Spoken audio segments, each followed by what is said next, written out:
कि SGX Nifty थोड़े दबाव के साथ भी ट्रेड कर रहा है। राजेश सतपुते हैं और गौरांग शाह हैं, दोनों मेहमानों का स्वागत है इस शो में। गौरांग, आपकी स्ट्रेटेजी क्या रहेगी? सीरीज की शुरुआत तो ऑन अ वीक नोट पर हुई है। फेड की ओर से जो स्टेटमेंट्स आए हैं उन्होंने जो नर्वसनेस है और जो कंफ्यूजन है वो और एक्सटेंड कर दिया है कि अब रेट हाइक कब होगा, सितंबर में होगा या फिर दिसंबर में होगा, इसको लेकर बस असमंजस बना हुआ है। लेकिन आपकी स्ट्रेटेजी इस हफ्ते के लिए मार्केट्स पर क्या रहेगी और कौन से वो स्टॉक्स होंगे जो आपके रडार पर रहेंगे? शुक्रिया दीपाली और सुप्रभात आपको। तो मेरे ख्याल से जेनेट येलन साहिबा ने कोई नई बात नहीं की है शुक्रवार देर शाम को जैक्सन होल में, और कुछ दिनों पहले ही हमने फेड की मिनट्स भी सुनी थी और बहुत बदलाव नहीं हुआ परिस्थिति में, चाहे वो आंकड़ों को लेकर के हो अर्थव्यवस्था के या फिर ज़मीनी स्तर पर। और ये जो बातें या फिर जो सोच या फिर एक तक लगाया जा रहा है कि सितंबर में दिसंबर में होगा, मैं तो मानता हूं कि दिसंबर भी नहीं होगा, जैन फेब मार्च 2017 में अगर होना है तो होगा। सितंबर में इलेक्शंस है, उसके बाद क्या इम्पैक्ट आएगा, ब्रेग्जिट को लेकर के अनिश्चितता का माहौल है, और इस परिस्थिति में मैं नहीं समझता हूं कि फेड कोई भी तरह का बदलाव ऊपर की तरफ ब्याज दरों में करेगी, और अगर करना ही है तो वो भी जैन फेब मार्च में होगा दीपाली।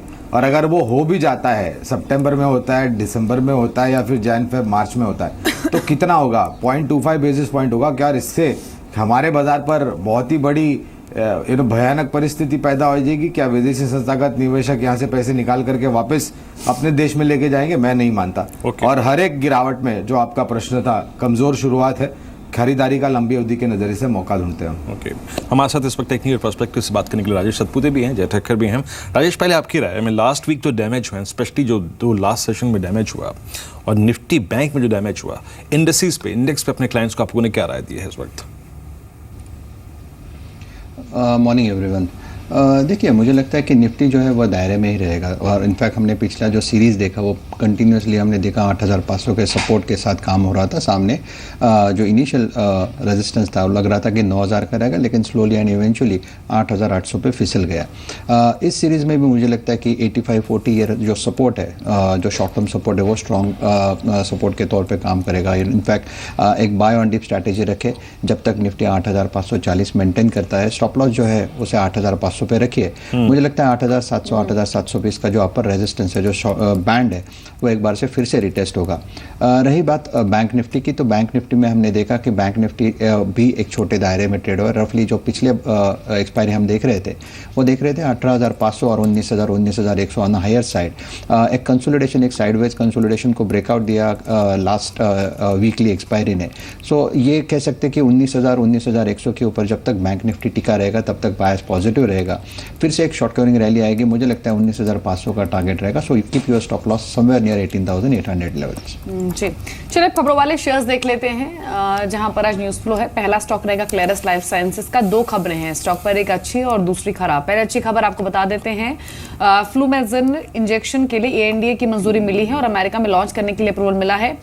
और फ्लूमाजेनिल इंजेक्शन जो है, इसका जो टोटल मार्केट है वो $40 करोड़ का है। तो ये अच्छी खबर है क्लेरस लाइफ साइंसेज के लिए। लेकिन बेकार खबर ये है कि कंपनी की अहमदाबाद इकाई को लेकर फॉर्म 483 जारी हुआ है और 5 ऑब्जर्वेशंस के साथ ये फॉर्म इशू हुआ है कंपनी को। 16 से 26 अगस्त के दौरान इस इकाई का इंस्पेक्शन हुआ था। तो क्लेरस लाइफ साइंसेज आज थोड़ा प्रेशर में रह सकता है शायद इस खबर की वजह से। 271 पर ये बंद हुआ था प्रीवियस सेशन में। एक स्टॉक है दीना बैंक का। यहाँ पर खबर है टीयर 2 बॉन्ड के जरिए 1100 करोड़ जुटाने को लेकर बोर्ड ने अप्रूवल दिया है। 37 के लेवल्स पर ये भी बंद हुआ था प्रीवियस सेशन में। और एक आप देखिए जीएमआर इंफ्रा, गोवा एमओपीए एयरपोर्ट के लिए मंजूरी मिली है कंपनी को। तो जीएमआर इंफ्रा पर अच्छी खबर है। एक बार औरोबिंदो फार्मा को भी देख लेते हैं, उसके बाद कमेंट क्लेरस लाइफ साइंसेज पर, औरोबिंदो फार्मा दोनों पर ले लेंगे। औरोबिंदो फार्मा पर खबर है कि तेवा यूके को खरीदने की दौड़ में कंपनी शामिल है और दूसरे कुछ प्लेयर्स में इंटास भी है जो कि तेवा यूके को खरीदने की इच्छुक है। लेकिन गौरांग, क्लेरस लाइफ साइंसेज की जो एक खबर आई है अहमदाबाद यूनिट को लेकर, इसे आप कैसे देखते हैं? और दूसरा औरोबिंदो फार्मा, नतीजे भी अच्छे रहे, स्टॉक ने अच्छा परफॉर्मेंस भी दिखाया। अब एक नई एक्विजिशन को लेकर कंपनी कुछ स्टेप्स भी ले रही है, तेवा यूके को लेकर कुछ न्यूज फ्लो है यहाँ पर। आपके कमेंट्स क्या होंगे? आई थिंक तो दीपाली मिला जुला रिएक्शन होगा। एक तो अप्रूवल और दूसरा फॉर्म 483 और 5 ऑब्जर्वेशन जैसे आप जिक्र कर रहे थे यूएसएफडीए की तरफ से। अब ये सिलसिला कितना जल्द सुलझता है, मैनेजमेंट जो भी ऑब्जर्वेशंस निकाले गए हैं 483 में, वो किस तरीके से परिवर्तन करना है बेहतर के लिए वो करते हैं। तो शायद एक दो तरफा आपको मूव क्लैरिस लाइफ साइंस पर देखने मिलेगा।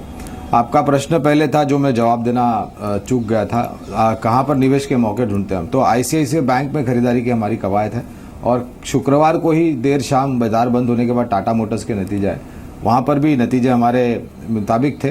खाली फॉरेक्स लॉसेस को लेकर के जो 2290 करोड़ के आसपास का घाटा हुआ है वो एक परिस्थिति असमंजस है, लेकिन ओवरऑल जेएलआर और स्थानीय मार्केट में वॉल्यूम ग्रोथ को लेकर के हम काफ़ी उत्साहित हैं और टिप्पणी भी मैनेजमेंट की काफ़ी सकारात्मक थी। रहा सवाल ऑरबिंदो फार्मा पर, तो काफ़ी लंबे से हमारी खरीदारी की कवायद ऑरबिंदो फार्मा पर है। नतीजे काफ़ी बेहतर थे, नतीजे के पश्चात स्टॉक ऊपर गया है। 920 से लेकर के 940 के लक्ष्यांक हमने निर्धारित किए हैं ऑरबिंदो फार्मा पर। जी हाँ, चलिए अब बात करते हैं 3 ऐसे स्टॉक्स की जो कि शुक्रवार के गिरते हुए बाजार में सबसे स्ट्रॉन्ग थे, सबसे ज़्यादा बुलिश थे, और अगर आप रेटिंग्स को देना चाहें तो 5 स्टार रेटिंग्स, 4 स्टार और 3 स्टार दे सकते हैं। पहला स्टॉक होगा सेंचुरी टेक्सटाइल्स। दरअसल एक बार प्लीज़ इसके चार्ट दिखाइएगा। शुक्रवार की क्लोजिंग देखिए, ये स्टॉक आज से लगभग 1.5 महीना पहले इसी प्राइस पर था, ऐसा ही ब्रेकआउट आने वाला था, लेकिन बैकफुट पे आया, गया करीब करीब नीचे, और उसके बाद कल इसने यानी शुक्रवार को फिर इसने एक स्ट्रॉन्ग मूव दिया और 711 के जोन में। जरा प्लीज एक बार इसके 6 मंथ चार्ट दिखाएंगे आप। जय, गुड मॉर्निंग। जय, आपकी अप्रोच क्या होगी सेंचुरी टेक्सटाइल्स पे? स्ट्रॉन्ग स्ट्रक्चर, आपने उन्हीं प्रीवियस हाइज को रीगेन किया, इस बार कितना मूव एक्सपेक्ट कर रहे हैं आप इसमें? जय, हाय, गुड मॉर्निंग वीरेंद्र।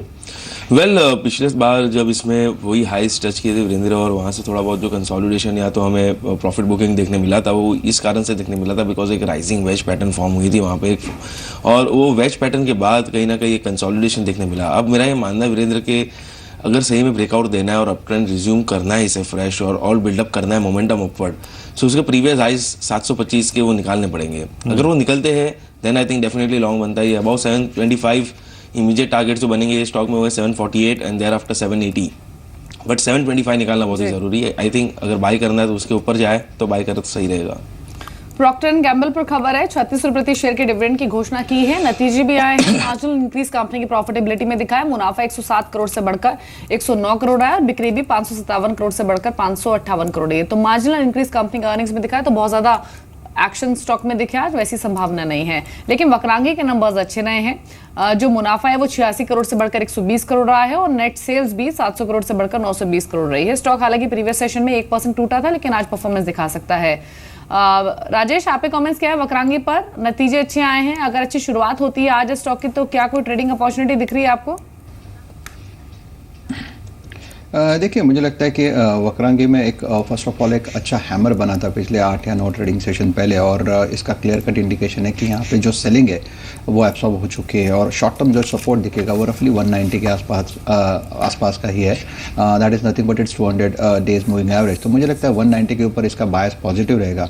अगर आज की बात करें तो मुझे लगता है जो रेजिस्टेंस रहेगा that will be somewhere near 196-97 odd level. 96-97 के ऊपर definitely one can go long, keep your stop loss somewhere near 192।